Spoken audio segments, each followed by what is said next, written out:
Salam sejahtera saudari yang dikasihi Tuhan. Ibadah keluarga akan segera dimulai. Marilah kita bangkit berdiri dan awali ibadah ini dengan sebuah doa dan pujian kepada Tuhan. Allah Bapa yang penuh rahmat, terima kasih atas berkat yang Engkau telah berikan kepada kami hari ini. Sekarang kami akan memulai ibadah keluarga ini. Kami mohon agar Engkau menyertai kami selama ibadah ini berlangsung. Biarkan hati kami terbuka menerima firman dan perintah-Mu. Terima kasih Tuhan, di dalam nama-Mu kami berdoa dan mengucap syukur. Amin. Mari kita menyanyikan lagu pembukaan.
Pembacaan firman akan diambil dari 1 Korintus 1 ayat 26 sampai 31 dan 1 Korintus 2 ayat 1 sampai 5. Saya akan membacakan 1 Korintus 1 ayat 26 sampai 31. Ingat saja saudara-saudara, bagaimana keadaan kamu ketika kamu dipanggil. Menurut ukuran manusia, tidak banyak orang yang bijak, tidak banyak orang yang berpengaruh, tidak banyak orang yang terpandang. Tetapi apa yang bodoh bagi dunia dipilih Allah untuk memalukan orang-orang yang berhikmat. Dan apa yang lemah bagi dunia dipilih Allah untuk memalukan apa yang kuat. Dan apa yang tidak terpandang dan yang hina bagi dunia dipilih Allah. Bahkan apa yang tidak berarti dipilih Allah untuk meniadakan apa yang berarti, supaya jangan ada seorang manusia pun yang memegahkan diri di hadapan Allah. Tetapi oleh Dia kamu berada dalam Kristus Yesus, yang oleh Allah telah menjadi hikmat bagi kita. Ia membenarkan dan menguduskan dan menebus kita.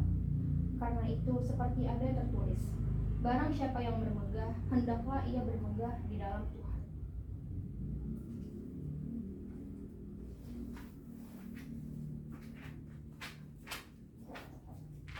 Saya lanjutkan untuk membaca 1 Korintus 2 ayat 1 sampai 5. Demikianlah pula ketika aku datang kepadamu saudara-saudara, aku tidak datang dengan kata-kata yang indah atau dengan hikmat untuk menyampaikan kesaksian Allah kepada kamu. Sebab aku telah memutuskan untuk tidak mengetahui apa-apa di antara kamu selain Yesus Kristus, yaitu Dia yang disalibkan. Aku juga telah datang kepadamu dalam kelemahan dan dengan sangat takut dan gentar, baik perkataanku maupun pemberitaanku. Tidak kusampaikan dengan kata-kata hikmat yang meyakinkan, tetapi dengan keyakinan akan kekuatan roh, supaya iman kamu jangan bergantung pada hikmat manusia, tetapi pada kekuatan Allah. Amin. Di sini saya ingin menyampaikan bahwa ini latar belakangnya itu di Yunani ya, ceritanya ya, si Paulus ini mengirimkan surat di Yunani, yang dimana kota ini tuh adalah kota yang penuh dengan orang-orang yang berhikmat, orang-orang, kalau zaman sekarang orang-orang pinter ya, orang-orang yang mungkin mencipta atau membuat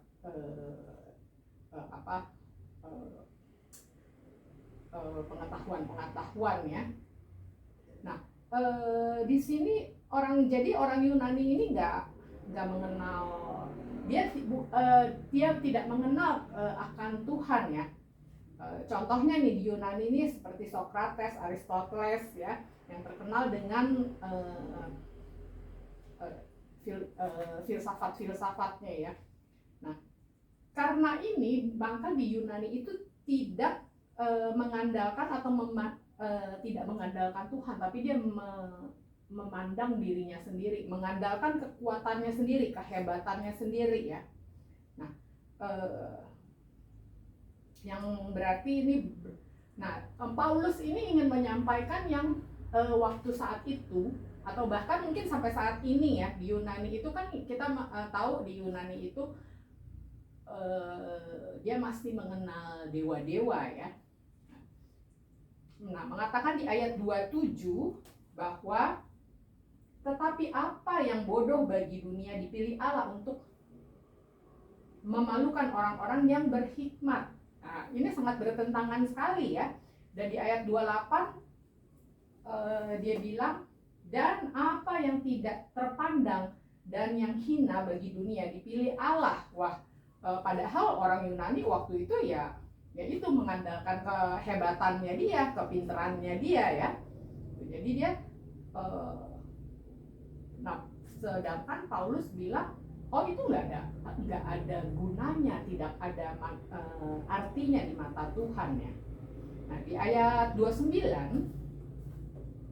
supaya jangan ada seorang manusia pun yang memegahkan diri di hadapan Allah. Wah, ditegaskan ya, supaya jangan ada seorang manusia pun yang memegahkan diri atau bangga dengan kepintarannya ya. Paulus bilang harta yang kita miliki juga itu gak ada artinya di hadapan Allah. Nah di ayat 30, tetapi oleh Dia kamu berada dalam Kristus Yesus, yang oleh Allah telah menjadi hikmat bagi kita. Ia membenarkan dan menguduskan dan menebus kita, dia bilang. Nah di luar Tuhan manusia itu tidak dapat berbuat apa-apa sebenarnya. Apalagi waktu Tuhan datang ke dunia untuk menebus dosa kita, itu hal yang luar biasa ya. Kepintaran kita, perbuatan baik kita itu sebenarnya nggak ada gunanya gitu, nggak akan bisa menyelamatkan jiwa kita.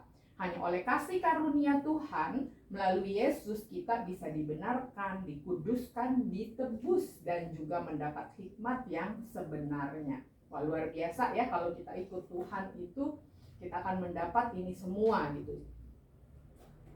Nah, di ayat 21, karena itu seperti ada tertulis, barang siapa yang bermegah hendaklah ia bermegah di hadapan Tuhan. Nah jadi kalau apa yang bisa kita banggakan itu bukannya diri kita, bukannya kepintaran kita, bukannya kehebatan kita, bukan nilai kita yang bagus, tapi apa? Hanya Tuhan yang bisa kita banggakan, bahwa Kristus yang disalib adalah kekuatan dan kemegahan bagi orang-orang percaya. Kalau kita percaya bahwa Tuhan Yesus mati di kayu salib menebus dosa kita, itulah yang bisa dibanggakan oleh kita ya. Nah, cara pandang dunia ini banyak mempengaruhi manusia dalam aspek-aspek kehidupan. Nah, seperti pelayanan, keluarga, pekerjaan, sekolah ya. Terkadang kita cenderung mengandalkan pengetahuan dan kekuatan kita sendiri dalam menjalani hidup ya. Nah, jadi salib Kristus itu udah sepertinya udah nggak laku, nggak relevan lagi di zaman sekarang ini. Yang penting kita punya uang, yang penting kita pinter, yang penting kita bisa semuanya. Nah, padahal bukan seperti itu ya. Ininya ya. Nah, saya punya kesaksian waktu saya pergi ke Jogja nih, jalan-jalan ke Malioboro.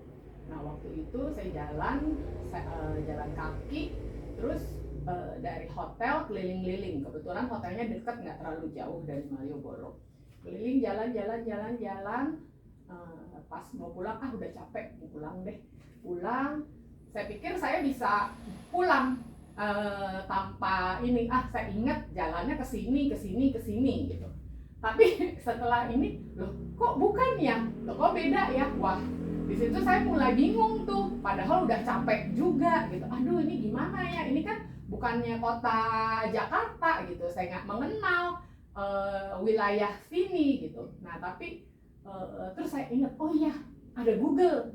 Lihat aja Google. Pas begitu dilihat di Google Map, wah ternyata saya jalan berlawanan dengan yang seharusnya gitu. Jadi mestinya ke utara, saya ke selatan. Jadi tambah jauh ya ininya ya, hotelnya. Nah, jadi udah capek, mau gimana ya. Nah, di situ saya berdoa, Tuhan, aduh ini gimana ya, saya udah capek. Nah, puji Tuhan.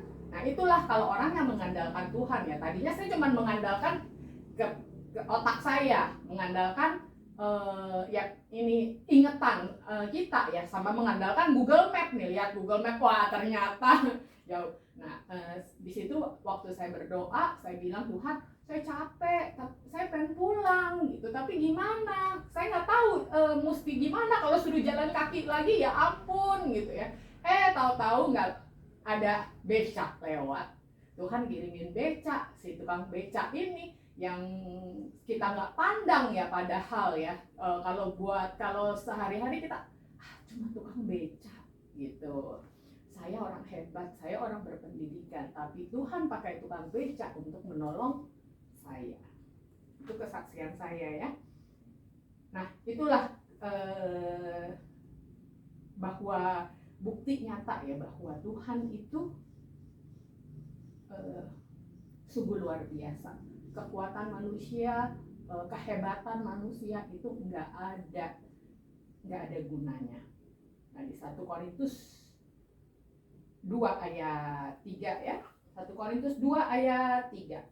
Aku juga telah datang kepadamu dalam kelemahan dan dengan sangat takut dan gentar. Di sini Paulus bilang dia merendahkan diri, dia bilang dia datang dalam keadaan yang lemah dan dengan sangat takut dan gentar. Dia bilang.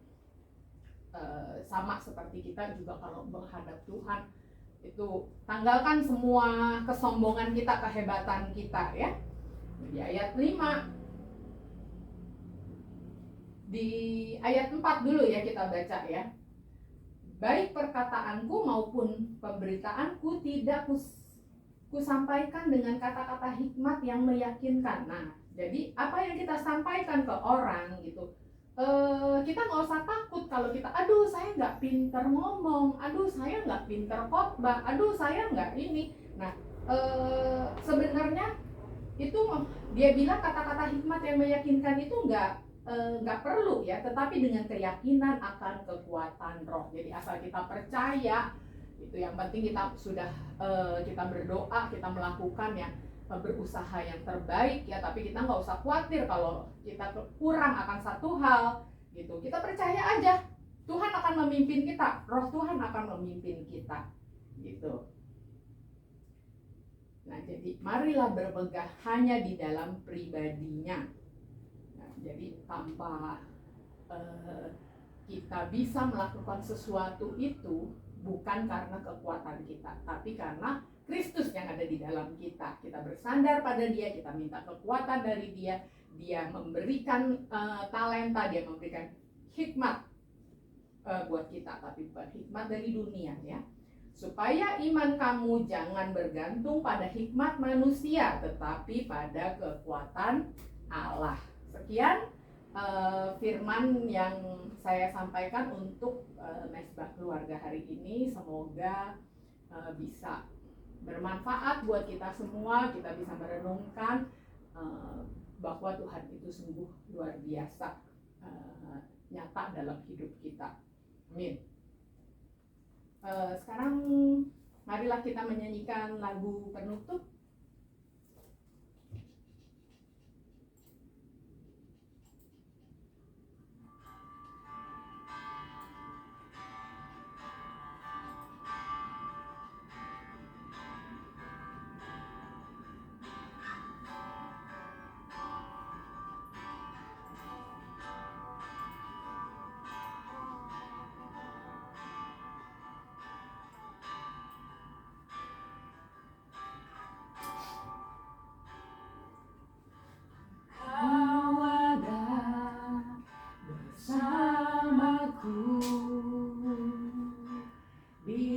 Musim hidupku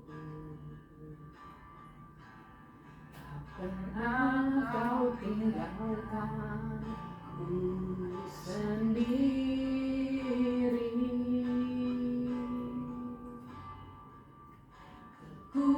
Kekuatan di jiwaku adalah bersamamu. Pernah ku ragukan kasih-Mu.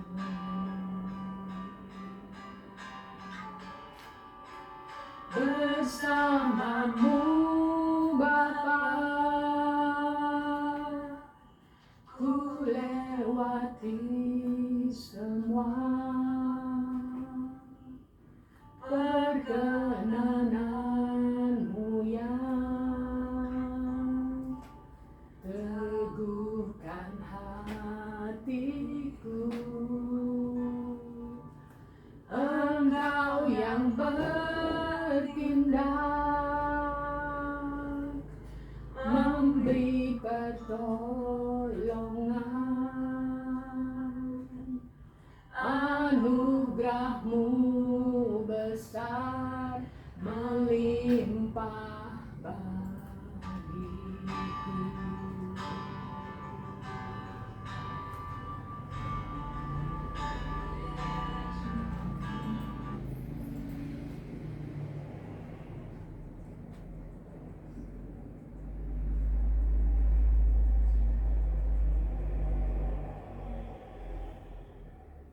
Marilah kita berdiri, kita ingin menerima berkat dari Allah.